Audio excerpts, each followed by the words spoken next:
बिस्मिल्लाहिर्रहमानिर्रहीम। शुरू अल्लाह के पाक नाम से जो निहायत मेहरबान और रहम करने वाला है। अस्सलाम वालेकुम ख़वातीन और हज़रात, हम आपको खुश आमदीद कहते हैं वीकेंड एट होम की लाइव प्रोग्रामिंग अल्हम्दुलिल्लाह Pakistan television network Lahore centre से आप बराह रास्त देख रहे हैं। इसी दुआ के साथ कि आप खैर खैरियत से होंगे। और ख़वातीन और हज़रात, टाइम मैनेजमेंट ज़िंदगी में कामयाबी हासिल अगर करनी है तो आप पूरी दुनिया में जितने भी लोग हैं जिन्होंने एक नाम बनाया है, मकाम बनाया है या सक्सेसफुल हैं अपने अपनी फील्ड्स में, तो आप हमेशा देखिएगा कि वो टाइम मैनेजमेंट पे कि वक्त की कदर करना, वक्त की पाबंदी करना और फिर उसी के साथ डिसिप्लिन, पंक्चुअलिटी, ये तमाम चीज़ें साथ साथ आ जाती हैं। जो इंसान ये हुनर सीख लेता है कि वक्त के साथ साथ कैसे चलना है, वक्त को कैसे मैनेज करना है, यकीन जाने ना सिर्फ वो शख्स जो है इनफरादी सतह पे अपने ख्वाबों की तकमील तक भी पहुंचता है और साथ ही साथ ज़िंदगी में कामयाब भी होता है। आप देखिए कि पूरे दिन में 24 घंटे होते हैं। वो 24 घंटे आपके लिए भी हैं, मेरे लिए भी हैं, हम सब के लिए हैं, लेकिन हम सब की तरजीहात या प्रायोरिटीज़ डिफरेंट होती हैं, जिसकी वजह से अगर हम वक्त को मैनेज करना शुरू करें तो वही 24 घंटे बड़े अच्छे तरीके से प्रायोरिटाइज़ करके अपने तमाम काम भी हम कर सकते हैं। लेकिन साथ ही साथ बहुत सारे ऐसे लोग हैं वही 24 घंटे यानी एक जो दिन है उसमें वक्त को चूँकि मैनेज नहीं कर पाते, चाहे वो सुस्ती है या लेज़ीनेस है या प्रायोरिटीज़ वैसी नहीं है, तो आप देखें वो अपने ना सिर्फ काम उनके अधूरे रह जाते हैं और फिर ज़िंदगी में कामयाबी भी जो है वो उतनी जल्दी उन लोगों को नहीं मिलती। तो खुदारा ज़िंदगी में वक्त को मैनेज करना, time management is very important, जिसको आपको हमें तो सीखना ही सीखना है, लेकिन बच्चों तक भी हमारे जो हैं और जो हमारे यंगस्टर्स हैं उनको भी वक्त की कदर करना और बताना सिखाइए। बहरहाल जी, आपको मालूम है आज सैटरडे के दिन आपकी मुलाकात होती है और सेगमेंट्स का ख़ास तौर पे एहतमाम किया जाता है। अच्छा जी, पेंटिंग का सेगमेंट जो आप सबको बहुत पसंद आ रहा है, चूँकि रंग जो हैं कुदरत के ऐसे खूबसूरत नज़ारे हैं, मुख्तलिफ़ रंगों की सूरत में भी हमें देखने को मिलते हैं, तो जितने भी पेंटर्स हमारे सेगमेंट्स में आते हैं पेंटिंग के सेगमेंट में, वो अपने ख़ास अंदाज से एक मौजू को लेके, एक टॉपिक को लेके उसकी अक्कासी करते हैं पेंटिंग के ज़रिए। तो हम जाहिद अशरफ साहब हैं, उनको वेलकम करेंगे, वीकेंड एट होम के फैमिली मेम्बर हैं। अस्सलाम वालेकुम। वालेकुम सलाम। जाहिद भाई कैसे हैं आप? बिल्कुल ठीक, थैंक यू सो मच जी। अच्छा बताइए आज क्या बनने वाली है? आज जो है हम अपने पंजाब का कल्चर, लाहौर का जो कल्चर है, स्पेशली अंदरून लाहौर, उसको पेंट करेंगे और उसमें वो स्पेशली एक दिल्ली दरवाज़ा है, ओके, उसको ड्रा तो कर लिया। आप कोशिश करेंगे कि इसी टाइम के अंदर इसको कंप्लीट किया जाए। बिल्कुल से। अभी तो इन्होंने स्केच किया पेंसिल से, तो अभी आपको नज़र नहीं आ रहा होगा। ओके, नज़र आ रहा है अगर तो, और साथ साथ आप फिर हम आपको दिखाते भी जाएंगे। और ये पेंट्स कौन से होंगे? वाटर कलर होंगे। Water colour. और इसके कितने कोट्स इस पे लगेंगे? ये कम से कम 3 होते हैं, लेकिन फाइनल टचेस भी लगाने पड़ते हैं। वेरी गुड, बिल्कुल सही। आप बनाना शुरू करें, थोड़ी देर में आपसे मुलाकात होती है। वो मुझे ये जुमले शेफ़ माजिबीन को भी किचन सेगमेंट में कहने पड़ते हैं तो मैं कंफ्यूज हो रही हूँ। माजिबीन को भी वेलकम करेंगे। अस्सलाम वालेकुम। वालेकुम अस्सलाम, कैसी हैं सुंदर? अल्लाह का शुक्र, आपकी दुआएं माजिबीन। क्या कुछ होने वाला है आज? हम बनाएंगे चिकन एंड चीज़ हांडी। है बड़ी ईद आई है, गोश्त होना चाहिए, आप चिकन पे ही हैं अभी तक हैं। तो हम बीफ के साथ भी बना सकते हैं, मटन के साथ भी बना सकते हैं, इवन कबाब के साथ भी बना सकते हैं। ठीक है। आपने गोश्त स्टोर कर लिया है ना? नहीं साथ साथ आप बांट देती हैं? ज्यादा बांटा है। अच्छा, गुड गुड, अच्छी बात। ये अच्छी बात देखे ना, हम तो सारा साल खाते हैं, तो ये जो हक है ये नहीं रखना चाहिए। बिल्कुल सही, very well said, very well said. और एक हम जो बना रहे हैं वो बेरीज के साथ आइस टी मैंने बनाई है। अच्छा ओके, दिखाइए जरा। बेरीज के साथ इसमें स्ट्रॉबेरी मैंने फ्रीज की हुई थी, वो थोड़ी ऐड की है। उसके अलावा इसमें जो है वो चेरी है आजकल सीजन में, और ब्लूबेरी थोड़ी सी, इसमें थोड़ी सी ग्रीन टी ऐड करके इसको आपने कुक करना है। और अभी जब मैं सर्व करूंगी इसमें थोड़ा सा हनी ऐड करूंगी और लेमन जूस ऐड करूंगी और इसको सर्व कर। बिल्कुल सही। अभी हम आगे डिस्कस भी करेंगे। आइस टी सुनने में लगता है कि जैसे ठंडी चाय, लेकिन it is not T actually में। इसको प्रेजेंट डिफरेंट तरीके से किया जाए तो it is very good actually, और रिफ्रेशिंग होती है। बिल्कुल ऐसे ही, अगर इसको सही तरह चिल किया जाए। बिल्कुल ऐसे। चलें आप फिर बनाना शुरू करें। इंशाल्लाह थोड़ी देर में आपसे किचन के सेगमेंट में मुलाकात होगी। मूविंग ऑन ख़वातीन और हज़रात, मेरी पहली मेहमान शख्सियत, she is a renowned makeup artist. Lahore में इनका अपना सैलॉन सेटअप है, skin care, makeup and hair expert हैं ये। और आज हम ये बात करेंगे विच इज़ वेरी इंपॉर्टेंट कि आपको मालूम है कि मौसम की मुनासबत से, और ये बहुत लोग मुझे मिल रहे थे, बहुत बच्चियाँ और ख़वातीन मिल रही थी और ये बात हमसे कर रही थी कि जी फाउंडेशन तो हम यूज़ कर रहे हैं लेकिन गर्मी की वजह से पैचेस मुंह पे पड़ जाते हैं, यानी कि जैसे एक जगह से बेस उतरना शुरू हो जाती है। तो इसका क्या हल हो सकता है? हेयर स्टाइल्स क्या गर्मियों की मुनासबत से इस्तेमाल किए जा सकते हैं? और फाउंडेशन, नाउ लिक्विड फाउंडेशन होनी चाहिए या कोई और फाउंडेशन इस मौसम की मुनासबत से? ये तमाम सवालात जी हम जानेंगे। We have with us a very renowned makeup artist and a salon owner entrepreneur Amara Shahzad साहिबा। अस्सलाम वालेकुम। वालेकुम सलाम। How are you? I am good also. बहुत नहीं, कैसी हैं? अल्लाह का शुक्र। एंड यू लुक लवली माशाल्लाह, वेरी नाइस ड्रेस और कलर। अच्छा जी, सामने मौजूद है गो के इनके बारे में ज़रूर सुना लेकिन इनसे मुलाकात गालिबन पहली बार हो रही है, लेकिन पाकिस्तान टेलीविज़न नेटवर्क और बिलखसूस हम यंगस्टर्स को पाकिस्तान टेलीविज़न नेटवर्क की रवायात को बरकरार रखते हुए हमेशा प्लेटफॉर्म देते हैं। बड़ी खूबसूरत आवाज़ के मालिक हैं। आज इनसे हम सिंगिंग परफॉर्मेंसेज देखेंगे भी और सुनेंगे भी। सुहेल हाशमी को हम वेलकम करेंगे। अस्सलाम वालेकुम। अस्सलाम वालेकुम जी, कैसी हैं आप? वालेकुम अस्सलाम। सुहेल कैसे हैं आप? अल्हम्दुलिल्लाह जी, आई एम गुड। आप कैसी हैं? अल्लाह का शुक्र, आपकी दुआएं। Thank you so much Suhail. Thank you कैसा सो लग मच रहा है जी। आपके? और आपकी पूरी टीम का बहुत शुक्रिया और स्पेशली आपका बहुत शुक्रिया इतना खूबसूरत इंट्रोडक्शन करवाने के लिए। और स्पेशली जब भी हम लोग पीटीवी के सेट पे आते है हैं ना? तो हमें इस तरह लगता है कि हम अपने घर पे आए हैं। तो बिल्कुल हमें अपने घर जैसा यहाँ पे फील होता है। एंड थैंक्स टू यू कि आप इतना खूबसूरत शो कर रही हैं और बहुत अच्छा लगा। अल्लाह ताला का शुक्र, अल्लाह का शुक्र हर नेमत के लिए। अच्छा जी, हमारा आपसे भी पहले जरूर जुमला बात करते हुए पीटीवी आके कैसा लग रहा है? बहुत नाइस, पीटीवी बहुत देखते अच्छा। तो हम हमेशा रहे मेरी हैं, वैसे काफी टाइम, मैं तो फर्स्ट टाइम आई हूँ हाँ। लेकिन काफी टाइम से मेरा था दिल कि मैं पीटीवी पे आऊँ, है ना? तो एक मदरली फीलिंग मतलब एक इंटरनेशनल चैनल है बिल्कुल। जिस पे मैं आई हूँ और Agree। मुझे बहुत अच्छा फील हो रहा है, प्राउड फील हो रहा है। वेलकम जी, वेलकम। अच्छा जी, नाउ कमिंग काम की बातों पे जरा आते हैं। बहुत जरूरी है, आपसे बच्चियां लड़कियां हम भी जानना चाह रहे होंगे। अच्छा जी, फाउंडेशन, ये जो सीजन है इसमें मैंने देखा है कि जो बेस या फाउंडेशन नॉर्मल भी हम इस्तेमाल करते हैं ना, वो उतरना शुरू हो जाती है। इसकी क्या वजह है? अच्छा, इसकी जो सबसे बड़ी रीज़न है ना वो ये है कि अगर हम लोग, जैसे अब समर है तो समर में अगर हम लोग सनस्क्रीन यूज़ करते हैं तो उसके फ़ौरन बाद ही फाउंडेशन अप्लाई कर देते हैं। ठीक है, जबकि हमें 4 to 5 मिनट का स्टे देना चाहिए सनस्क्रीन अप्लाई करने के बाद। वो इसलिए कि जब हम सनस्क्रीन लगाते हैं तो उसको स्किन में थोड़ा सा सेटल होना चाहिए, उसके बाद हमें फाउंडेशन अप्लाई करनी चाहिए। क्योंकि अगर दोनों चीज़ों को हम एक साथ ही लगा देते हैं तो वो फिर आपकी जो फाउंडेशन है वो पैची होने लग जाती है, वो सेट नहीं होती, मतलब एडजस्ट नहीं होती आपके फेस पे। दूसरी बात ये आ जाती है कि आप अपनी अकॉर्डिंग टू स्किन जो है वो सनस्क्रीन भी लें और फाउंडेशन भी लें। लाइक जैसे अगर आपकी ऑयली स्किन है तो oil based, water based sunscreen use करें और फाउंडेशन जो है वो आप मैट फिनिश फाउंडेशन यूज करें, मैट फिनिश फाउंडेशन यूज करें। और उसकी लेयर जो है वो थिन लगाएं और उसको रब ना करें, टैप टैप करके यूज करें आप अपने फेस पे। यानी हम करते ही हैं कि ये ऐसे ऐसे ना ऐसे करते हैं, हल्का हल्का सा ऐसे बिल्कुल टैप करके करें और उसकी बहुत थिन लेयर लगाएं, क्योंकि जब उसकी क्वांटिटी ज़्यादा होगी तो स्वेटिंग होगी आपको और समर में इतनी हीट होती है तो आपकी फाउंडेशन जो है वो जगह जगह से स्किप हो जाती है। अच्छा, आई डोंट नो, मैं चूंकि हम भी मेकअप करवाते हैं तो इतना आइडिया तो ज़रूर मुझे ज़ाती तौर पे ऐसा लगता है, and I think you will also agree, कि अगर आपकी स्किन मॉइस्चराइज्ड है ना, रेगुलर बेसिस पे आप उसको क्लेंज अच्छा कर रहे हैं और मॉइस्चर लेवल स्किन का अच्छा है तो बेस वैसे ही टिक जाती है। वो तो 3 चीज़ें ऐसी हैं, अगर आप अपनी रूटीन में उसको ऐड कर लेते हैं ना तो आपकी स्किन हेल्दी रहती है। उसमें आ जाता है कि डेली बेस पे आप अपनी क्लेंजिंग करें या फेस वॉश करके कोई अच्छा सा मॉइस्चराइजर यूज़ करें।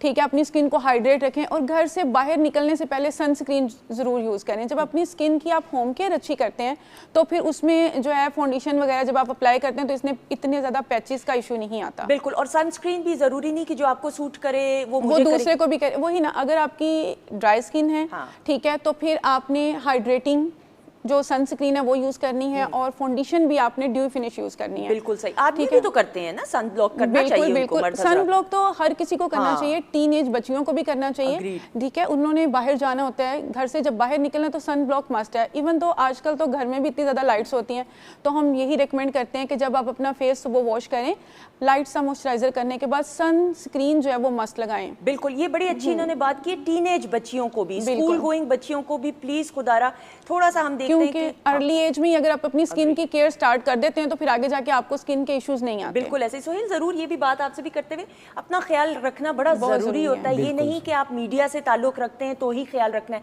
आपकी और मैंने एक जगह पे इंग्लिश में कोटेशन पढ़ी थी और उसको उर्दू में मफहूम बयान करते हुए कि जो सबसे गहरा ताल्लुक आपका किसी के साथ होता है ना, वो अपनी ज़ात के साथ सबसे पहले। तो आपकी ज़ात के साथ जो ताल्लुक है उसको कायम रखने के लिए it is very important, you should take care of yourself. बिल्कुल बड़ी खूबसूरत आपने बात की है। और the main the thing is कि सफाई निस्फ़े ईमान है। अगर आप अपना ख्याल नहीं रख सकते तो दैट मीन्स कि आप किसी और का भी ख्याल नहीं रख सकते।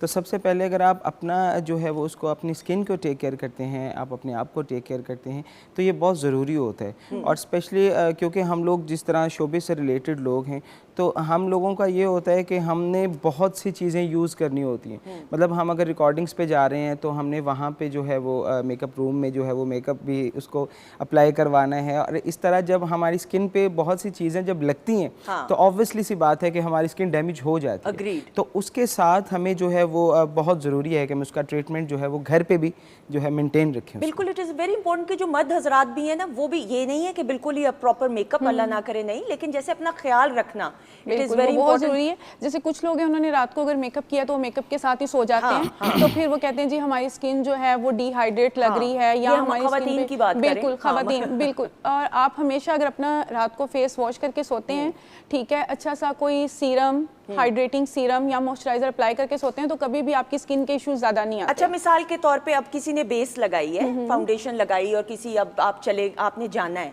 लेकिन आपने एकदम से देखा आप तैयार हो तो आपके मुंह पे पैच बनना शुरू हो गया। अब ये तो नहीं हो सकता कि दोबारा से मुंह धो के फिर आप मेकअप करें। नहीं, उसी को बताइए क्या है ट्रिक उसका। देखें, उसमें ये है कि अगर तो आपका फाउंडेशन उस टाइम पे अवेलेबल है तो आप उसी के ऊपर हल्का सा टैप टैप कर लें उसको, या अगर आपके पास कोई स्पंज है उससे उसको आप टैप टैप कर लें, तो रब ना करें। जैसे अगर आपको स्वेटिंग भी हो रही है तो कुछ लोग क्या करते हैं टिश्यू से रब कर देते हैं अपने फेस को। टिश्यू से रब ना करें, आप फैन के आगे खड़े होकर भी अपनी स्वेटिंग को ड्राई कर सकते हैं, तो या टिश्यू से भी टैप करके कर सकते हैं, तो उससे रिमूव नहीं होता आपका मेकअप स्टेक। स्पंज जैसे वो एक तो गोल वाले भी मिलते हैं, अंडरस्टैंड हजरत के साथ, मैं तो सादे वाले मुझे ज्यादा समझ आती है, लेकिन आप एक्सपर्ट हैं, आप बता सकती हैं कौन से वाले। वैसे टू बी ऑनेस्ट मैं आपको अगर बताऊं तो स्पंचेस वही वाले ही ठीक रहते हैं जो ओवल शेप में है।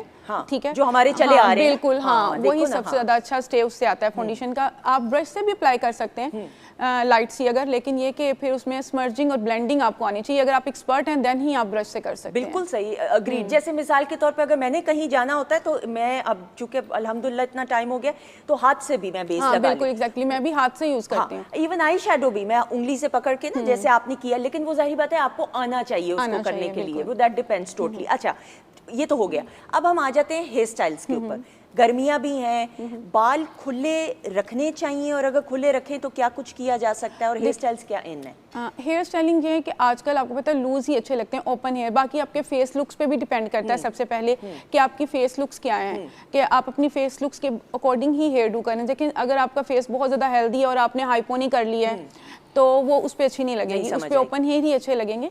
लेकिन ये कि बहुत ज़्यादा वेव्स ना करें, लाइट से नेचुरल से वेव्स। हेयर स्प्रे का यूज़ कम करें, क्योंकि जब हेयर स्प्रे का आप यूज़ ज़्यादा करें तब भी वो स्वेटिंग के बाद वो एक स्टिकी सी लुक आ जाती है।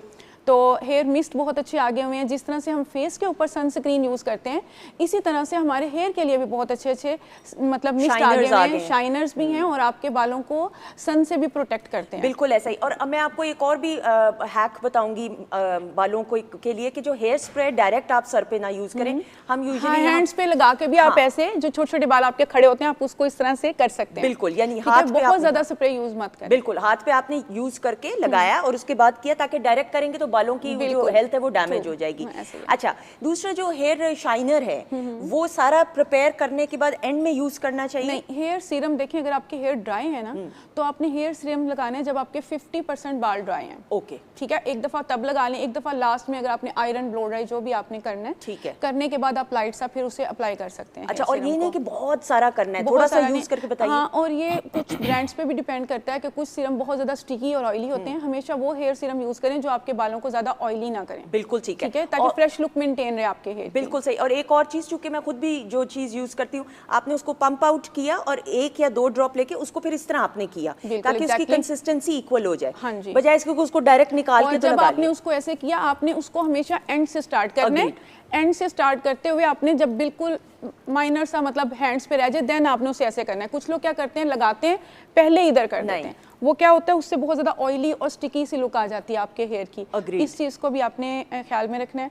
बाकी ये कि समर में मैंने अक्सर लेडीज़ को देखा है वो फेशियल को अवॉइड करती हैं। ठीक है, वो कहती हैं कि जी गर्मी बहुत ज़्यादा है, क्या करें, फेशियल ना करवाएं। तो मेरा ख्याल है कि समर में फेशियल की बहुत ज़्यादा ज़रूरत होती है। ठीक है, हाँ बिल्कुल, आपकी जो हीट से और स्वेटिंग की वजह से, पोल्यूशन की वजह से आपकी स्किन पे जो पोर्स होते हैं वो क्लॉग हो जाते हैं। तो अगर आप अच्छा सा कोई हाइड्रेटिंग फेशियल या डीप क्लिनजिंग फेशियल करवा लेते हैं तो उससे क्या होता है कि आपकी जो स्किन है वो डिटॉक्स हो जाती है। महीने में कितनी दफ़ा कराना चाहिए? 1 टाइम तो मस्ट कराएं। अपनी होम केयर भी मेंटेन रखें। आपको पता है कितनी पोल्यूशन है हमारे इधर पाकिस्तान में। अगर आप किसी गाड़ी की भी सर्विस कराना छोड़ देते हैं तो आपको पता है उसका भी इंजन खराब हो जाता है। बहुत अच्छी तो बात। फिर एक जानदार चीज़ें, और डेली बेस पे हम लोगों ने इतना मेकअप करना होता है और हर लेडी करती है मेकअप करना भी चाहिए। आजकल ये आपकी नीड है। आप इसको ये नहीं कह सकते कि भी मैं तो मेकअप नहीं करती, ऐसा नहीं है।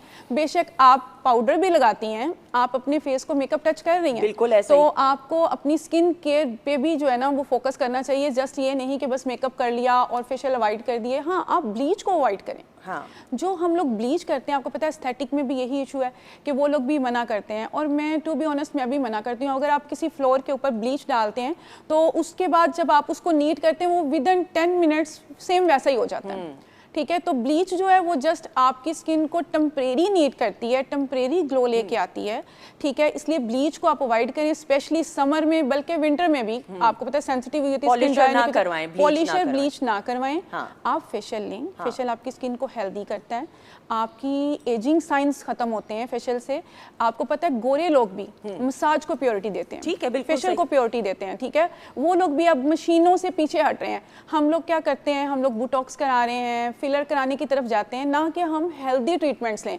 अपनी स्किन को मेंटेन रखें, अपनी डाइट अच्छी करें, वाटर इनटेक ज़्यादा करें, अपनी क्लिनजिंग जो है वो डेली बेस पे करें।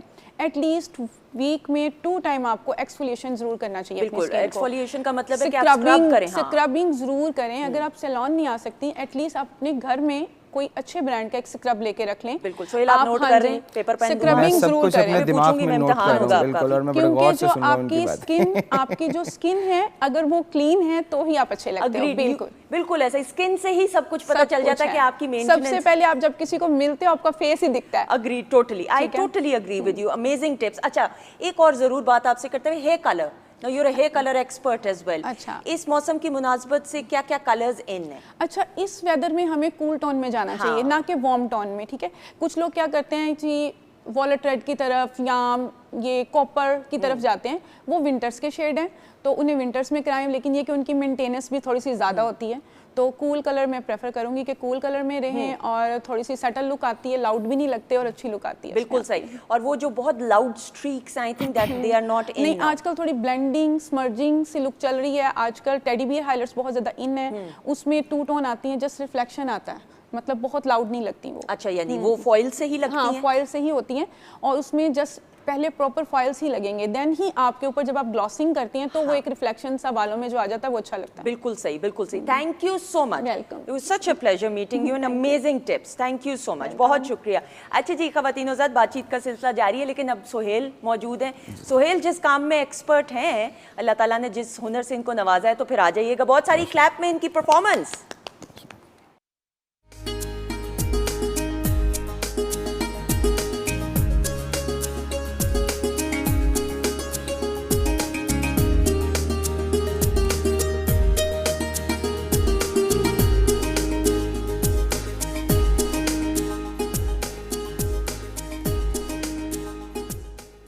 जी ख़वातीन और हज़रात, हम आपको खुश आमदीद कहते हैं वीकेंड एट होम की लाइव प्रोग्रामिंग अल्हम्दुलिल्लाह Pakistan television network Lahore centre से आप बराह रास्त देख रहे हैं। प्रोग्राम के आगाज़ से हमारे किचन सेगमेंट में शेफ़ माजिबीन मौजूद हैं और माजिबीन की तरफ भी थोड़ी देर में अभी हम आएंगे। प्रोग्राम के आगाज़ से ही हमारे साथ मौजूद हैं सुहेल हाशमी, बहुत ही खूबसूरत आवाज़ के मालिक। इनका अभी पहला सॉन्ग ब्रेक पर जाने से पहले सुना। Thank you so much for being part of the show. और पेंटिंग सेगमेंट में जाहिद अशरफ साहब मौजूद हैं और जाहिद भाई की पेंटिंग के मामलात, हाँ ये पहला कोट होना शुरू, वेरी ये गुड। पहला कोट हो गया और इसमें चीज़ें जो है वो निकलना शुरू हो गई हैं, फॉर्म उनकी निकलना शुरू हो गई है। बिल्कुल जैसे सही। डबल कोटिंग में जाएगी डिटेल में चला जाएगा। बिल्कुल सही, बिल्कुल सही, एक्सेलेंट। आप करना शुरू करें, साथ साथ ही फिर मैं दिखाती भी रहूँगा। अच्छा भाई ज़रा वेलकम बैक करना है ना खड़े होके, क्योंकि फिर आपकी बड़ी नहीं, आप क्यों, आप बैठे हैं, अभी तारुफ कराऊंगी तो फिर ना।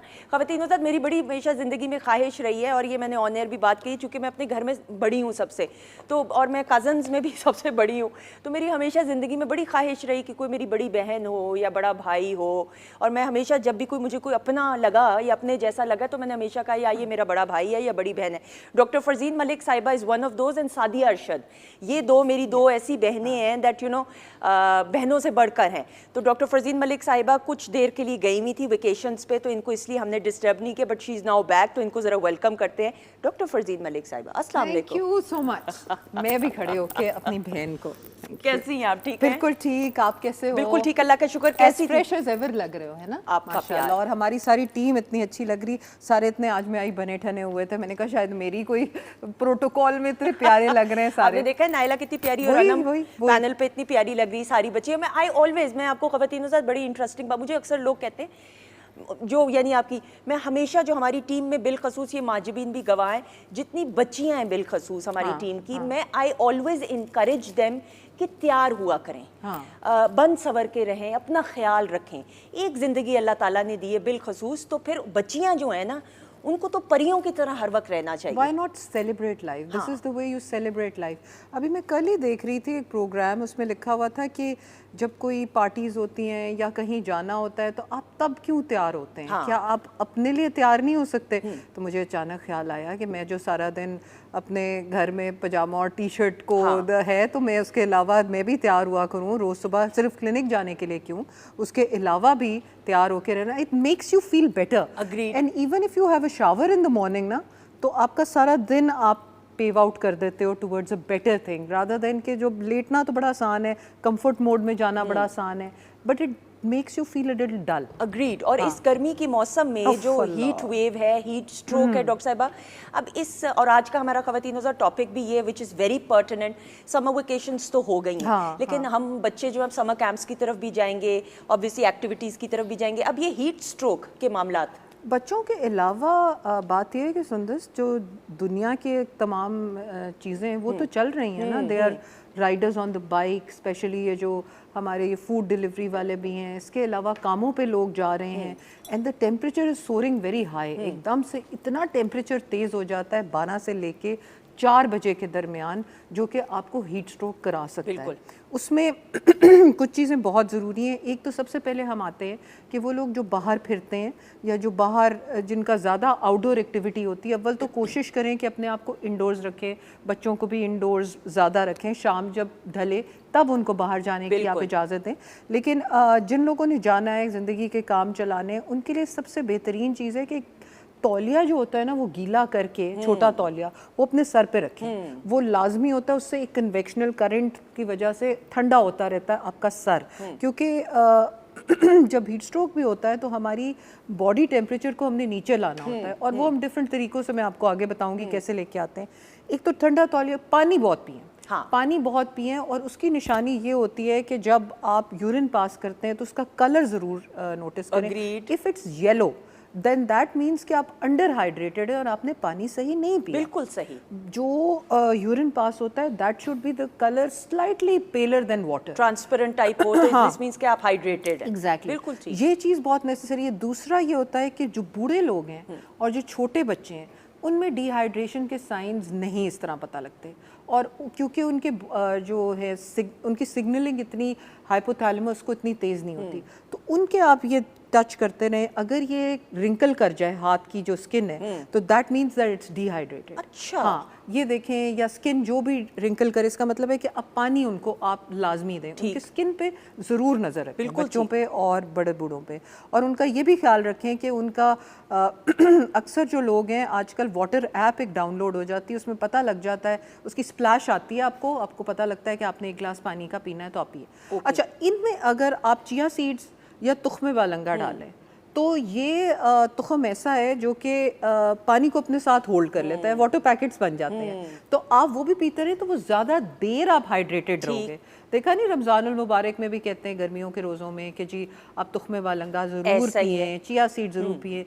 मेरा फेथ गर्मियों के लिए तुख्मे वालंगा पे ज़्यादा है रादर देन चिया सीड्स। बिल्कुल सही, बिल्कुल सही। आपने ट्राई किया हुआ तुख्मे वाला? नहीं, मैं अब इंशाल्लाह करूंगा। मैं जिस तरह डॉक्टर साहिबा बता रही हैं, अब पिया है हमने लाजमी। स्टूडेंट लाइफ में क्या करते थे मुझे बताओ? स्टूडेंट लाइफ में वैसे बच्चियों को पता, लड़कों को तो बिलखसूस बिल्कुल भी नहीं, गर्मी सर्दी समझ आ रही पता होता है, बिल्कुल सही बात है। लेकिन हमने यहाँ हम घूमे हैं तो यहाँ हमने सिंगिंग की है।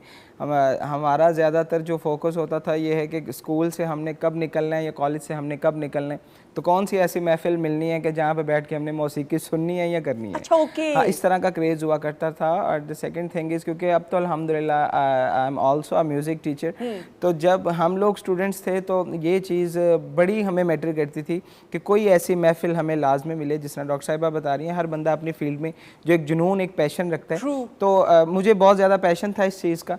तो मैंने सोचा जी कौन सी ऐसी महफिल, कहाँ पे जो है वो सिंगिंग का जो है प्रोग्राम जो है वो हो रहा है।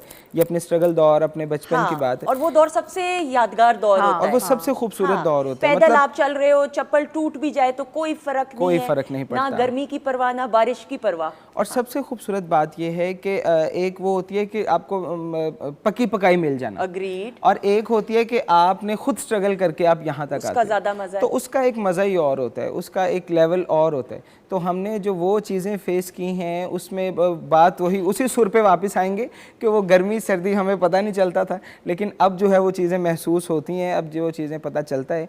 तो अब बहुत अच्छा लगता है कि जब हमें कोई गाइड करता है इस चीज़ पे, तो ये अब मैं इंशाल्लाह लाजमी इसको मजीद जो है वो अप्लाई करूँगा। अच्छा, हम दूसरे सुर की तरफ आते हैं जिस तरह इन्होंने कहा। नहीं, लेकिन एक बात है सुंदर, सॉरी कता कलामी माफ़, के द वे ही सिंग, देखें इनका पैशन था टुवर्ड्स हिज फील्ड। और वो पैशन के जैसे ही सेइंग कि मैं मतलब जो टीनेजर्स होते हैं कितना उनको होता है कि जी हम कोई ऐसी महफिल ढूंढे जिसमें हमारी जो है वो पैशन जो है वो सेटिस्फाई हो। सो देखिए, ज़िंदगी में आप जो कुछ सीख करते हैं ना, और हद तक सीख करते हैं, वो फिर आपको कुदरत से मिल जाती है। अग्रीड, बिल्कुल, आई टोटली अग्री। अच्छा जी, ना इस गर्मी में हाइड्रेशन के लिए, हाइड्रेटेड रहने के लिए क्या खुराक इस्तेमाल करनी चाहिए? तरबूज भी आया हुआ है, वाटरमेलन भी है, नींबू पानी पीना चाहिए कि नहीं? ये तमाम चीज़ें आप बताइए डॉक्टर। ओके, सो सबसे पहले तो हम थोड़े बहुत मशरूबात की बात करें। जी बताइए। एक तो आ गया कि बेरीज आई हुई हैं, स्ट्रॉबेरीज वगैरह, उनका आप बना सकते हैं, उसको पानी के साथ शेक करके उसको आप जूस के तौर पे इस्तेमाल कर सकते हैं। जैसे माजबीन आइस टी बना रही है, अगले सेगमेंट में हम किचन सेगमेंट में भी चलेंगे। माजबीन एंड हमारी जो है दूसरी शेफ नाजिश, उन्होंने दोनों ने बहुत अच्छे अच्छे मशरूब अब तक जो किए हैं ना, इतने अच्छे किए हैं कि अव्वल तो आई डोंट प्रमोट कि आप मशरूब पिए, लेकिन जो ये लोग बनाते हैं ना फ्रूट कंकॉक्शंस, वो बहुत अच्छी होती हैं। सो फ्रूट कंकॉक्शंस बच्चों के लिए अच्छी रहती हैं और बूढ़ों के लिए अच्छी रहती हैं जिनसे फ्रूट खाया नहीं जाता है सच।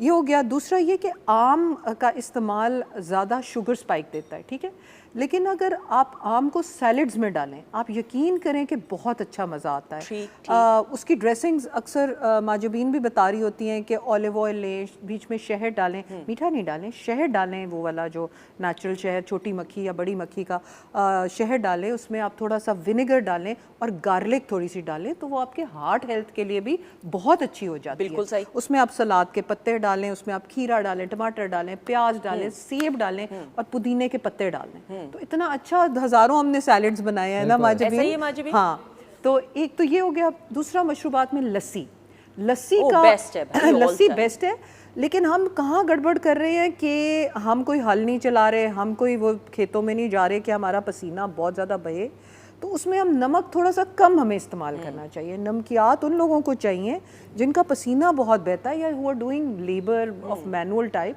जिसमें उनका पसीना बहता है और सॉल्ट चाहिए। अगर आपको फील हो कि आप कहीं पे भी आपका दिल तेज़ धड़कना शुरू हो गया, बहुत ज़्यादा पैल्पिटेशन हो गई, तो you can have electrolyte solutions मिलते हैं बाजार में। वो डॉक्टर साहब वो जो डायरिया में देते हैं। हाँ, वो do they like sort of normal हालत में नहीं, भी? नॉर्मल हालत में नहीं। हाँ। Only either if you are playing golf वगैरह, टेनिस खेलते हो। मुझे जिम के लिए मेरे भाई ने रेकमेंड किया, अगर आप बट जिम में स्वेट कर रहे हो हाँ। तो फिर करो। अगर आप नहीं कर रहे और वाटर वो इलेक्ट्रोलाइट्स नमकियात निकाल ही नहीं रहा, तो आप किस लिए पी रहे हो बिला वजह? बिल्कुल ठीक है। अच्छा, तीसरी चीज़ ये है कि सत्तू का इस्तेमाल एक तो ना सिर्फ आपको ठंडक देता है, आपके लिवर के लिए बड़ा अच्छा है भाई, वो जो सत्तू है वो करें। और इसके अलावा ग़िज़ा को प्लीज़ हल्का रखें। जहाँ पे आपने मिर्च मसाले तेज़ किए नहीं, वहाँ पे आपका पेट जो है वो भारीपन का और लिवर भारीपन का शिकार हो जाएगा। सो शोरबों वाली चीज़ें यूज़ करें रादर देन भुनी हुई चीज़ें। बिल्कुल सही, लाइक फ्राइड वगैरह वैसे भी नहीं सही है इस मौसम में, तो एग्जैक्टली।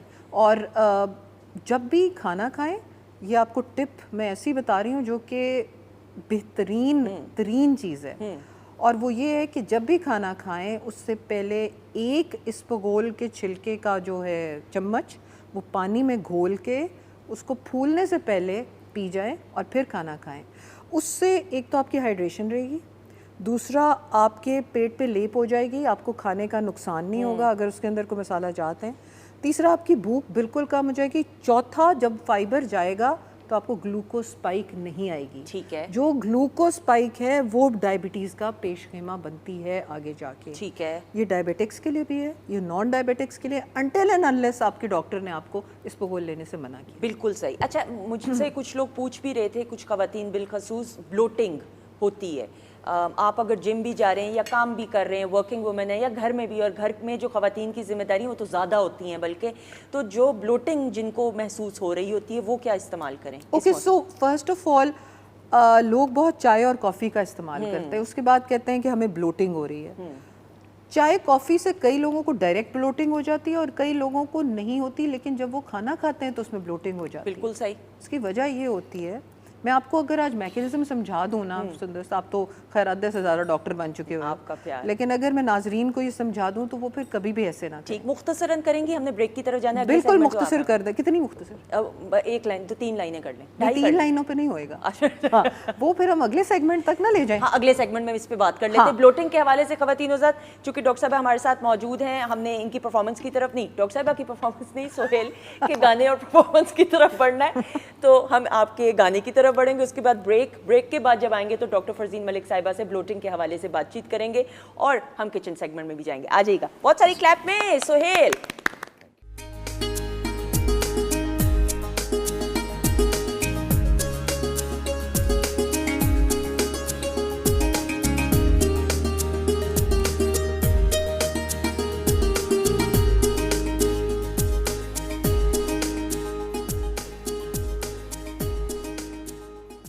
जी खवातीन हज़रात, हम आपको खुश आमदीद कहते हैं। वीकेंड एट होम की लाइव प्रोग्रामिंग अल्हम्दुलिल्लाह Pakistan television network Lahore centre से आप बराह रास्त देख रहे हैं, और डॉक्टर फरजीन मलिक साहिबा हमारे साथ प्रोग्राम के पिछले सेगमेंट से हमारे साथ हैं, और प्रोग्राम के आगाज़ से शेफ़ माजिबीन है मौजूद।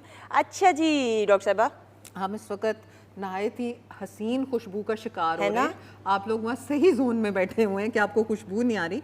दिस इज़ आपने देखा है सुंदर, इसकी इसके अंदर बहुत कम मसाले यूज़ हुए हैं। अभी हम ये बात कर रहे थे, और ऑलिव ऑयल यूज़ हुआ है, और वो साथ में हमने सैलेड दे दिया। वो तो बेस्ट है। मुझे तो सलाद अगर दे देना सादी तो आप तो खैर उसी पे ही घास फूस पे ही जिंदा रह सकते हो, है ना? वैसा तो खुशबू अरोमा इतना मजे उसी की रिस्पेक्ट में आज इन्होंने ग्रीन कलर के कपड़े पहने सलाद डे पे। इसमें कोई शक नहीं। अच्छा जी, आइस टी का पहले हम स्टार्ट करेंगे, है ना? आइस टी आजकल सीज़न में जो है वो स्ट्रॉबेरीज तो मैंने पिछले दिनों में सबसे बोला था कि फ्रीज़र में उसको फ्रीज़ कर दें, आपके टाइम में काम आती जाएगी नेक्स्ट टाइम में। और दूसरी बात है कि आजकल ब्लूबेरीज़ भी आई हुई हैं और चेरीज़ भी आई हुई हैं बाज़ार में।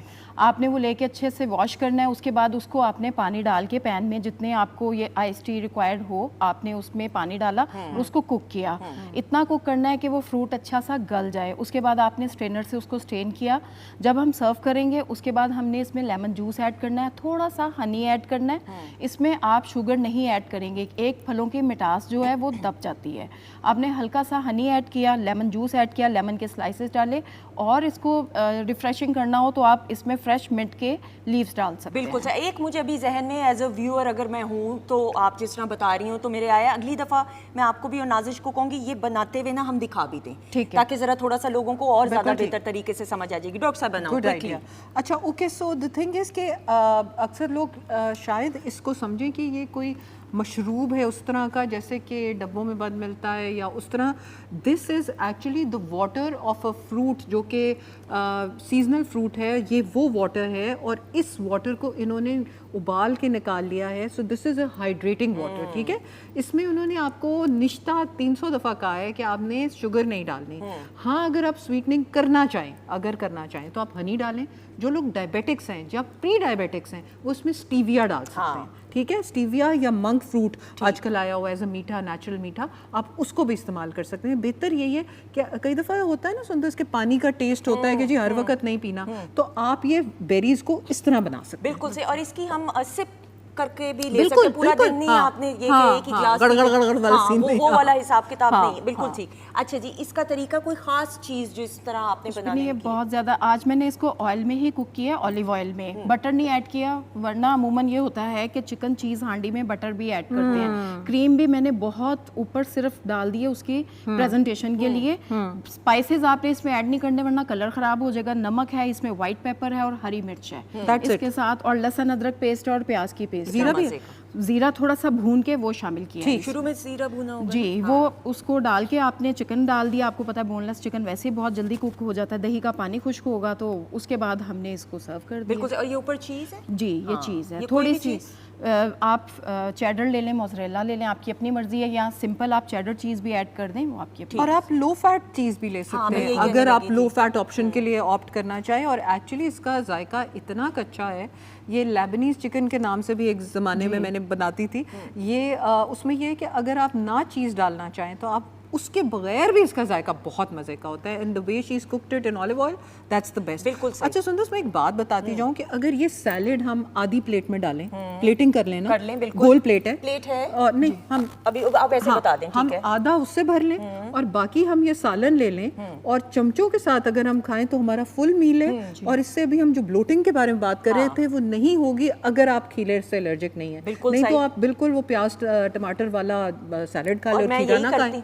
और आप यही करती हो। मैं यही करती हूँ कि मैं सलाद और मैं साथ में ये सालन, और मैं अक्सर चम्मच से ही खा रही हूँ। और यकीन जाने अभी आपको सुन के हैरत होगी, लेकिन जिन लोगों ने मुझे देखा हुआ खाते थे, अल्लाह का करोड़ बार शुक्र है, पेट भर जाता है। और फिर ये तो you need to stay fit as well ना, अपनी सेहत का ख्याल रखना ज़्यादा ज़रूरी है और अवलीन तरजीह होनी चाहिए। अच्छा क्विकली डॉक्टर साहब, मेरे जहन में अभी आया, ग्रीक योगर्ट का बड़ा रिवाज हुआ हुआ है। एक तो ये कि ग्रीक योगर्ट जो है सिर्फ हाई प्रोटीन, यानी जो आप जिम कर रहे हैं, वर्कआउट कर रहे हैं, वो लोग इस्तेमाल कर सकते हैं, और उसमें भी कोई कैटेगरीज होती हैं क्विकली? अच्छा जी, ग्रीक योगर्ट जो है ना, that's the latest trend on social media कि जी ग्रीक योगर्ट बनाएं। हालांकि आई फील कि जो हम घर में जाग के साथ दूध बनाते हैं, लो फैट मिल्क से के साथ अगर हम बनाएं तो दैट्स परफेक्टली फाइन। लेकिन अगर आप ग्रीक योगर्ट, जैसे अभी सुंदर कह रही थी कि जिन लोगों को वर्कआउट रिक्वायर्ड है, वर्कआउट में ये होता है कि जो लोग जिम वगैरह जा रहे हैं या ज़्यादा स्ट्रेनुअस एक्टिविटी करते हैं, वो ग्रीक योगर्ट घर में भी बना सकते हैं। वही योगर्ट जो जमा हुआ है उसी को लेके मलमल के टुकड़े में आप थोड़ी देर के लिए रखें और उसको वो स्ट्रेन कर दें तो आपके हाथ में ग्रीक योगर्ट हो जाएगा, नीचे उसका पानी ड्रेन हो जाएगा। That is the yoghurt that you can use. अच्छा, उस ग्रीक योगर्ट में आप रात को चिया सीड्स डालें या तुखम मलंगा डाल दें 1 चमची, और उसके अंदर आपने बेरीज डाल देनी है। और सुबह उठ के अगर आपको फिर भी मीठा नहीं लग रहा तो आप थोड़ा सा हनी डालें तो ये आपका नाश्ता बन जाएगा गर्मियों के। बिल्कुल, और फ्लेवर्ड योगर्ट एक आपका बन जाएगा जो आप अदरवाइज बाजार से लेते हैं। मैंने इसीलिए टॉपिक ये जो है डिस्कस किया ताकि घर में भी आप बैठे हुए इसको बना सकते हैं बजाय इसके कि बाजार जाए। आ जाइएगा डॉक्टर साहब, थैंक यू माजिबीन, क्योंकि एक बहुत ही मोअज़्ज़िज़ मेहमान शख्सियत हैं, उन्होंने प्रोग्राम में ब्रेक के बाद हमें ज्वाइन किया। और ख़वातीन-ए-ज़ात प्रोग्राम के आगाज़ से ज़ाहिद अशरफ साहब भी मौजूद हैं, पेंटिंग के सेगमेंट में अभी हम पेंटिंग दिखाएंगे भी, और सुहेल हाशमी मौजूद हैं, इनकी आवाज़ में खूबसूरत गाने। लेकिन ब्रेक के बाद जिन मौजूद शख्सियत ने हमें ज्वाइन किया, ये ज़रूर बात करते हुए, इज़ वेरी टैलेंटेड, माशाल्लाह से पाकिस्तान के बड़े बड़े तालीमी इदारों से पढ़ाई की हुई है, इंटरनेशनल सतह पे भी पढ़ाई हासिल करके AI का दौर है, IT का दौर है, और क्या क्या फील्ड्स जो हैं घंटों में अगर मैं कहूँ तो नई नई रेवोल्यूशन आ रही हैं, नई नई चेंजेस आ रही हैं, which is a very good thing. इतनी ऐसी टर्मिनोलॉजीज़ हैं, मुझे ऐसा लगता है मुझे तो पता ही नहीं चलता, लेकिन हमारे बच्चों को या यंगस्टर्स को ज़्यादा बेहतर पता है। ये जो मेरी मेहमान शख्सियत है, he is a digital marketing and AI adoption specialist, और इनको हम वेलकम करेंगे। और आज हम ये बात ज़रूर करेंगे कि ऑनलाइन भी बिजनेसेस हो रहे होते हैं, और छोटे सेटअप्स जो शुरू में आपके होते हैं स्टार्टअप बिजनेसेस, उनको AI के साथ कैसे मिला के आप अपने सेटअप को बड़ा कर सकते हैं और घर बैठे हुए भी पैसे कमा सकते हैं। ये तमाम बातें जानेंगे। सो लेट्स जस्ट वेलकम जी हारिस फारूक। अस्सलाम वालेकुम। हारिस कैसे हैं? वालेकुम अस्सलाम। अल्लाह का शुक्र। कैसा लग रहा है PTV आके? ज़बरदस्त। How does it feel? Because PTV as a viewer तो आपने देखा हुआ है ना? जी जी, PTV हम हमेशा देखते आए हैं एज किड्स भी, और अब फर्स्ट टाइम उसके ऊपर लाइव आने का मौका मिला। Very good, thank you so much. अच्छा Haris, now coming to the business, AI का दौर है और स्मॉल स्टार्टअप जो बिजनेसेस हैं उनको किस तरीके से आप लोगों को गाइड कर सकते हैं? जी, अब बेसिकली आपने जैसे फरमाया AI अब हर जगह स्प्रेड हो रहा है और बिजनेसेस के अंदर वो सबसे पहले इम्पैक्ट ला रहा है। अब जो पुराने तरीके से बिजनेसेस ऑपरेट करते थे वो फॉर्मेट अब नहीं वर्क कर रहा। जो बिजनेसेस उसके ऊपर अभी तक ऑपरेट कर रहे हैं, they are at a loss and they are falling behind. So अब AI इट्स नॉट जस्ट कि आपने ChatGPT यूज़ कर लिया, इमेज जनरेट कर लिया, ईमेल कॉपी क्लिक ली। Now it's agentic. So what that means is कि आपके पास एक AI एजेंट है and that is your employee now. ठीक है। So that will do operations for you, not just one thing. You can have multiple AI agents doing multiple things. So उसमें आपको जो businesses गलती करते हैं वो ये करते हैं कि एक तो घबरा जाते हैं जब उनको एक क्वालिटी आउटपुट नहीं आता, उन्होंने प्रॉम्प्ट दिया उसको या क्वेश्चन किया, उसका जो आउटपुट आया वो क्वालिटी नहीं आता, वो कहते हैं कि AI वहाँ नहीं है। बट इफ़ यू आप देखें कि जो बिजनेसेस ग्लोबल लेवल पे टॉप लेवल पे ऑपरेट कर रहे हैं वो $1 बिलियन कंपनीज रीच कर रही हैं विद 1, 2, 3 एम्प्लॉइज़ मैक्सिमम। ठीक है। सो नाउ अब आपको नहीं चाहिए एक ह्यूज टीम, 20-25 लोगों की मार्केटिंग टीम, सेल्स टीम। ठीक है। You ask AI to do it. बिल्कुल। अच्छा, मिसाल के तौर पे मैंने एक बिजनेस शुरू करना है, कुछ भी हो सकता है, कपड़ों का मिसाल के तौर पे। अब मुझे ये बताइए कि मुझे AI स्पेशलिस्ट होना पड़ेगा ऑनलाइन बिजनेस स्टार्ट करने के लिए, या बस मैं ऐसे ही करके, और कोई कोर्स है ये भी बता दीजिए कि कितने अरसे का कोर्स है, मैंडेटरी कौन कौन सी चीज़ें? अच्छा, अब इसमें इंटरेस्टिंग बात यही है कि आपने एक एक्सपर्ट हैं, लोग उनके पास जाया करते थे बिज़नेस एडवाइस के लिए। तो इस दौर में जब लोग आए उनके पास तो उन्होंने पहली चीज़ ये की कि जो सवाल आपके हैं मुझसे करने के लिए वो अब आप AI से करें जाके। अच्छा। सो अब है ही इसका कि you ask the AI। Okay. And it will help you do everything. आपके बिज़नेस की फाइनेंसेस, आपके बिज़नेस का customer support, marketing, even sales, अब कॉलिंग, इनबाउंड कॉल जो आप बिज़नेस को आ रही है और जो बिज़नेस कॉलिंग कर रहा है वो सारी AI एजेंट्स कर रहे हैं अब। सो एंड अगर आप उसकी कॉस्ट इफेक्टिवनेस देखें from hiring people to doing it through AI, it's markedly different. ठीक है। सो वो this is the competitive advantage जो बड़े बिजनेसेस छोटे बिजनेसेस को बड़े बिजनेसेस के लेवल पे आके खड़ा कर दिया। इम्पॉर्टेंट चीज़ जो है जो आपने फरमाया कि आपने कोर्सेज एक तो सीख लें, बट देन जस्ट यूजेज से ही आप बहुत ज़्यादा सीख सकते हैं। फ्री कंटेंट भी है यूट्यूब के ऊपर, उससे भी सीख सकते हैं, बट एक्सपेरिमेंट विद इट। आप गलती करके सीखेंगे। ठीक है। एंड AI का जो मॉडल भी है इट वर्क्स दैट वे कि वो सीखता है डेटा से। सो जब आप एक चीज़ उसको बताएंगे वो नेक्स्ट टाइम वो गलती नहीं करेगा। सो वो आपसे ही लर्न करेगा कि आपको ये पसंद है या ये नहीं पसंद या व्हाटएवर। ठीक है। सो आपने एक तो उससे रुकना नहीं है। लोग डर जाते हैं कि ये तो अच्छा काम नहीं मुझे दे रहा तो मैं खुद ही कर लूँ। वो आपका एक लर्निंग कर्व है, एक लर्निंग पीरियड है और उसके थ्रू आपने जाना है, then you will get the core benefits. बिल्कुल सही। अच्छा, मैं एक सवाल, मुझे नहीं पता, ये मेरी ज़ाती राय है, हो सकता है मेरे स्कूल ऑफ थॉट के भी कुछ लोग हों, मुझे ज़ाती तौर पे बिल्कुल ठीक है, रेवोल्यूशन आ रहा है, AI है, कंप्यूटर्स में XYZ IT की फील्ड में बहुत कुछ है, लेकिन जो ह्यूमन टू ह्यूमन इंटरेक्शन है ना, मुझे ऐसा ज़ाती तौर पे लगता है वो किसी भी दौर में जो है वो आउटडेटेड नहीं हो सकता। मिसाल के तौर पे आप अगर स्टोर्स में जाते हैं तो जो कैशियर खातून होगी या मर्द होगा उससे इंटरेक्ट करना मुझे ज़ाती तौर पे शायद ज़्यादा मैं कंफर्टेबल हूँगी एज़ कम्पेयर टू कि मैंने कार्ड रखा, स्वाइप किया, जो बाहर के ममालिक में ज़्यादातर होता है और वो आपने बिल खुद ही किया, चेकआउट कर लिया। आई डोंट नो, मैं उस स्कूल ऑफ थॉट की हूँ। तो इस तरह भी तो बहुत सारे बिजनेसेस हैं जो AI को भी यूज़ कर रहे हैं और ह्यूमन जो एक रिसोर्स है उसको भी साथ साथ यूज़ कर रहे हैं। And would you agree with me? I absolutely agree with you. और इसमें इम्पॉर्टेंट चीज़ यही है कि AI इज़ अ टूल। अब जो ये बातें मैंने बताई वो ऑटोमेट तो कर रहा है, बट आपने देखना है कि आपके बिजनेस के कॉन्टेक्स्ट के हिसाब से आपने क्या चीज़ ऑटोमेट करनी है। Human to human interaction, personalisation, ये हमेशा इम्पॉर्टेंट रहेगा। अब जिस तरह कॉलिंग की मैंने एग्जांपल ली थी, उसमें जब आपका कस्टमर कॉल करता है और उसको अब आइडिया हो जाता है कि AI कर रहा है, द AI की कैपेबिलिटी होनी चाहिए कि वो ह्यूमन को हैंड ओवर करें and know when to do it. Agreed. ठीक है। अभी US के अंदर एक कंपनी है, उन्होंने एक क्लोथिंग स्टोर लॉन्च किया और उन्होंने AI को पैसे दिए, जगह दी और उसका आपने रन करना है। ठीक है। The AI did interviews, hired humans okay to stack the shelves and everything. तो उसमें जो AI था that was doing the billing, check counter पे वो था, फाइनेंसेस सारा कुछ वो कर रहा था, but then actual store front पे जो ह्यूमन खड़ा था वो AI ने इंटरव्यू करके हायर किया था। सो इट्स हाइब्रिड मॉडल रहेगा। ये लोग डर जाते हैं कि अब बस AI हर चीज़ टेक ओवर कर, और ये हाइप है, बिल्कुल है। बिल्कुल। मेरे जैसा भी है जी। जो है वो सोचता है कि यार अब हर जी। चीज़ थोड़ी ना AI करेगा। हाँ, एग्जैक्टली। बिल्कुल तो सही। वो उसमें इम्पॉर्टेंट चीज़ यही है कि हर बिजनेस का कॉन्टेक्स्ट भी फ़र्क होगा कि कहाँ कहाँ AI की लेयर बेनिफिट कर सकती है, कहाँ नहीं करेगी। बिल्कुल सही, बिल्कुल सही। डॉक्टर साहब, आप भी अग्री करेंगी ना कि जो एक आप फ़ोन करते हैं तो ऑपरेटर से बात करने में, और ये मैं नहीं कतन, मेरी अपनी ज़ाती सोच है कि बैलेंस करके तमाम चीज़ों को जो लेके चल रहे हैं businesses, that is much better. You very right. लेकिन जैसे अभी ही सेइंग के हाइब्रिड दौर इन लोगों ने इंट्रोड्यूस किया, which means that I feel कि this is a transition from machine to from human to machine. और आगे जाके जैसे हमारी जेन जी वगैरह, they are comfortable with it, but people like us in our generation, हम लोग इतने कंफर्टेबल नहीं है हमें।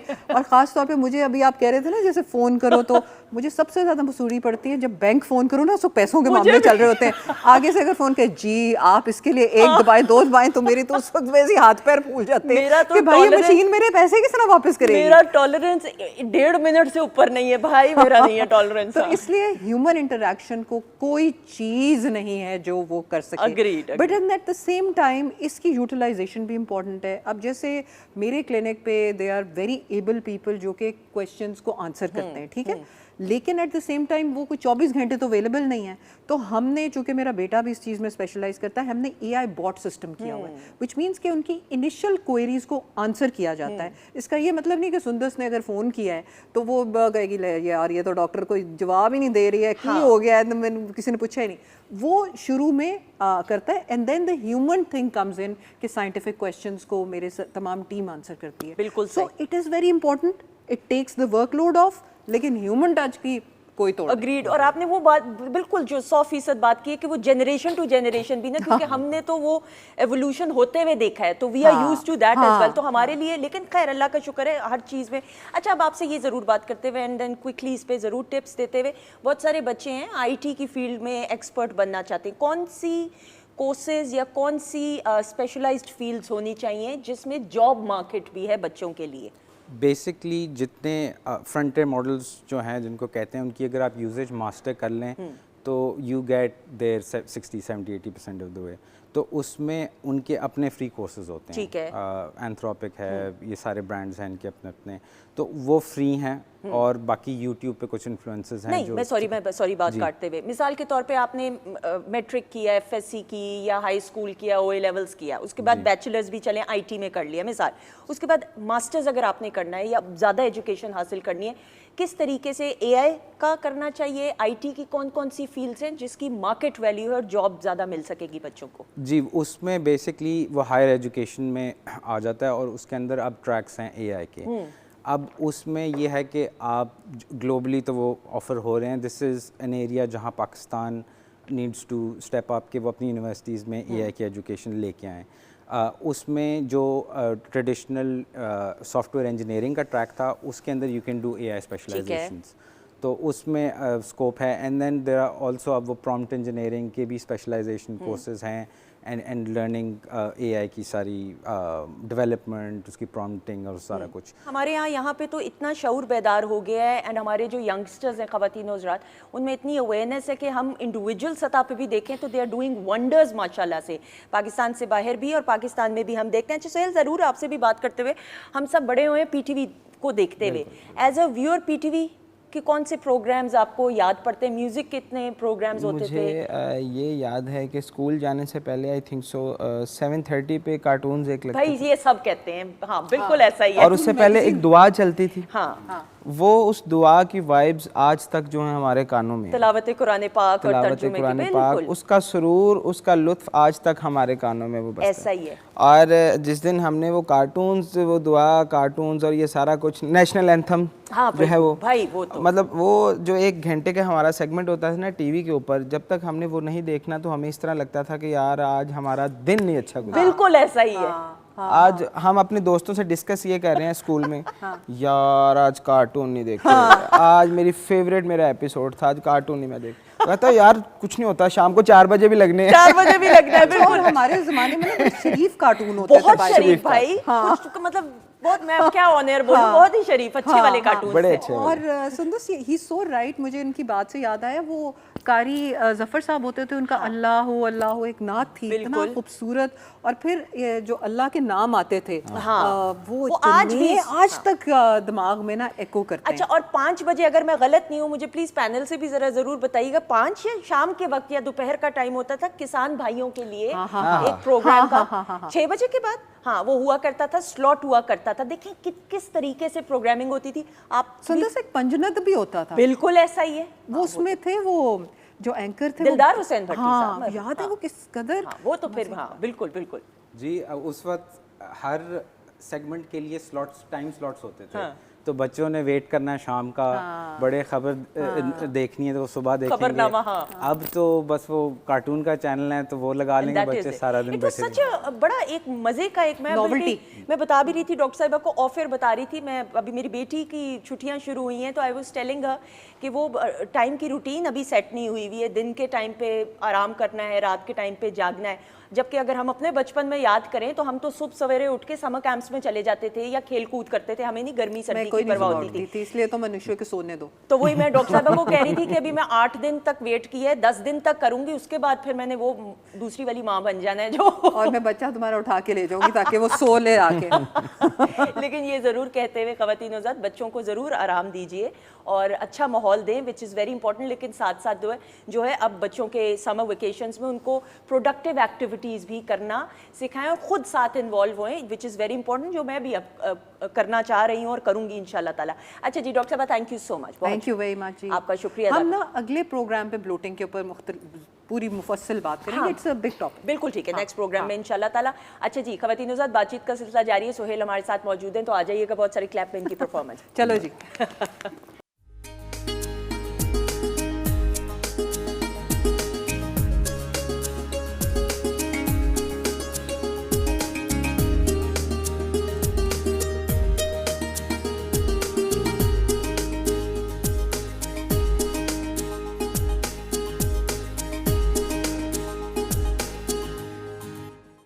जी ख़वातीन हज़रात, हम आपको खुश आमदीद कहते हैं वीकेंड एट होम की लाइव प्रोग्रामिंग अल्हम्दुलिल्लाह Pakistan television network Lahore centre से आप बराह रास्त देख रहे हैं। अच्छा जी, पेंटिंग के सेगमेंट में जाहिद अशरफ साहब प्रोग्राम के आगाज़ से मौजूद हैं और मुकम्मल पेंटिंग जाहिद भाई हो गई है, दिखाइएगा प्लीज़। जी बिल्कुल, पेंटिंग कंप्लीट हो गई है, ठीक है। और ये लाहौर का दिली दरवाज़ा जो उसका वहाँ का कल्चर है उसको पेंट किया है, वहाँ की लाइफ इन्वायरमेंट उसको पेंट किया है। एक्सीलेंट। और आप इसमें देख सकते हैं कि जो हमारी पुरानी बिल्डिंग्स हैं उनकी आर्चेज वगैरह, आप अगर इधर सामने ही आ जाइएगा, है ना, जरा बेहतर हो जाएगा, मुझे जरा कैमरामैन भी शॉट भी बता दीजिए जी। तो खास तौर पे इस कल्चर को जो है वो पेंट किया जाता है ताकि वहाँ की जो आर्चेज, वहाँ का जो माहौल है, हमारी पुरानी बिल्डिंग्स हैं, इन्वायरमेंट है, उसको पेंट किया जा सके और उसकी सकाफत को जिंदा रखा जा सके, है ना, बहुत खूबसूरत। और ये कितने जी आप मुकम्मल कीजिए बात। बस ये इसके 3 लेयर की होती हैं, फर्स्ट सेकंड थर्ड। फर्स्ट में वॉशेस होती हैं, सेकंड में जाके डिटेल में आता है और उसके फाइनल टचेस होते हैं, तो पेंटिंग जो एनवायरनमेंट है वो कंप्लीट हो जाता है। बिस्मिल्लाह, बहुत ही खूबसूरत जी, ये देखिएगा, बताइए, है ना। और देखें जीरो से स्टार्ट किया, जीरो से मुराद ये कि बिल्कुल प्रोग्राम के आगाज से जो है इसको प्रोग्राम के स्टार्ट से ही बैठे हैं और बड़ा खूबसूरत और बिल्कुल कोरा जिसको बोलते हैं, बड़ा खूबसूरत उन कोरे पे आपने जो रंगों का ये इम्तजाज किया है, बड़ा खूबसूरत है। Very nice. अच्छा, बड़ी नॉस्टैल्जिक फीलिंग माजबीन होती है।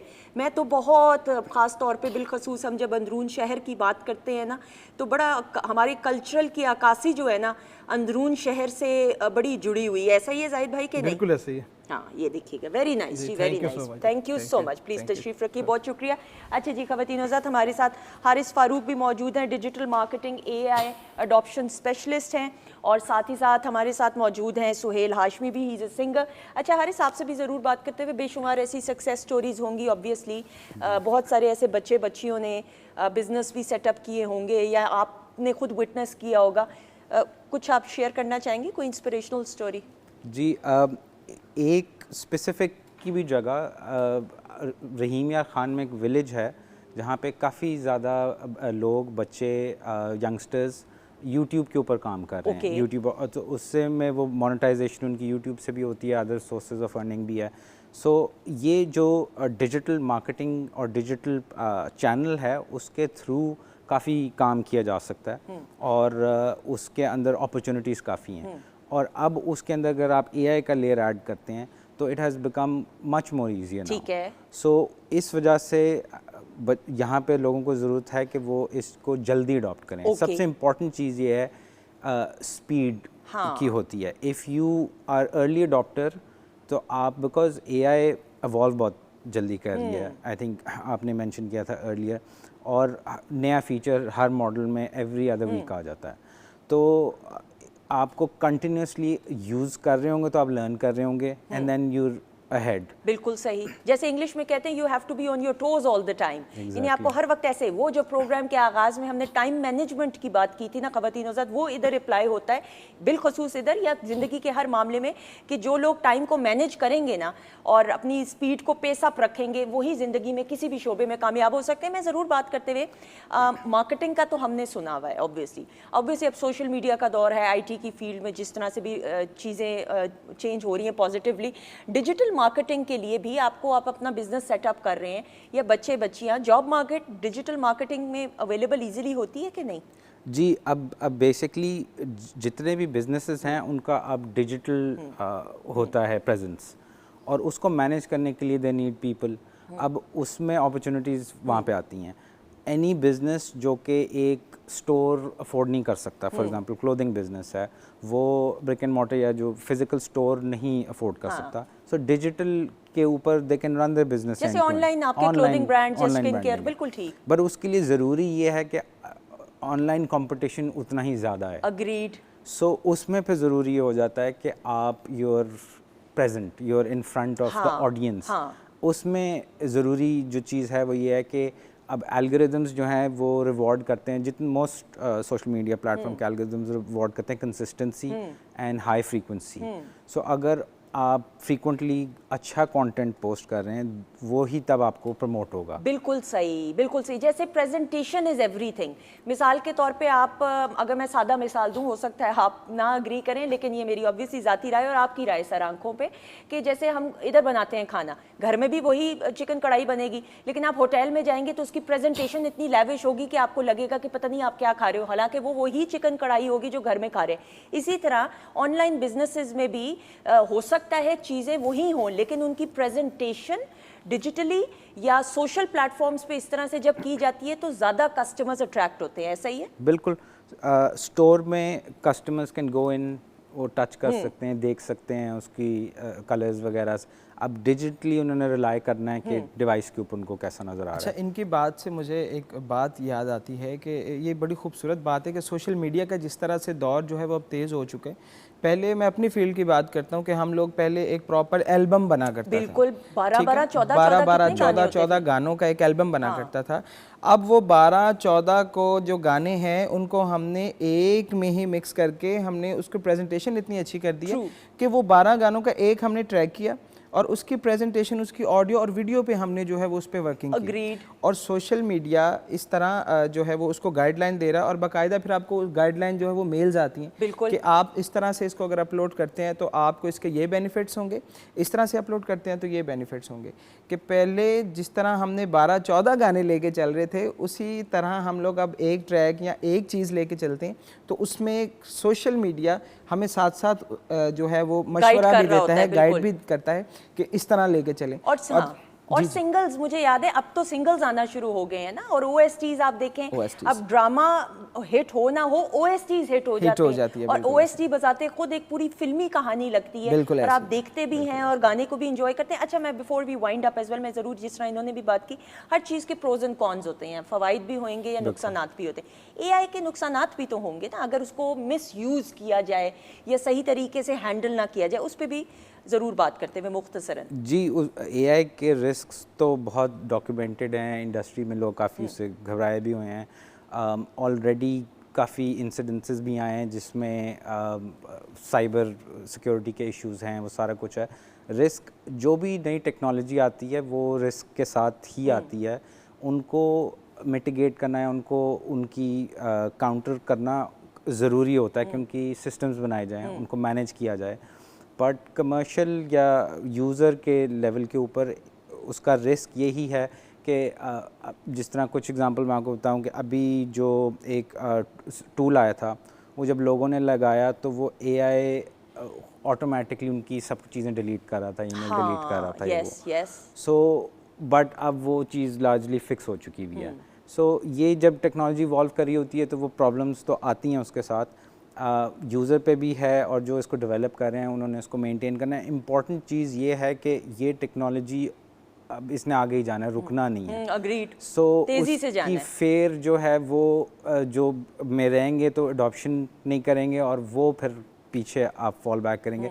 आप उसको जिस हद तक यूज़ करना है वहाँ तक कंफर्टेबल हैं वहाँ पे आप कर लें, बट एडवांटेजेस उसके जो हैं वो आप लेके चलें। बिल्कुल सही। जैसे हमारे बचपन में और अब के बच्चों के बचपन में बहुत फ़र्क है कि अब बच्चों को सोशल मीडिया या इलेक्ट्रॉनिक गैजेट्स का इस्तेमाल आना चाहिए, अगर वो नहीं आएगा तो वो रह जाएंगे पीछे ऑब्वियसली। तो it is very important. Zahid साहब, आपसे ज़रूर ये बात करते हुए, समर वेकेशंस भी हैं बच्चों की, और हम अभी बात कर रहे थे, मैं ब्रेक में भी बात कर रही थी डॉक्टर साहिबा से भी, आपसे भी और ऑन एयर भी, कि अब प्लान बच्चों की भी एक्टिविटीज़ का करना, उसमें painting is a very good option.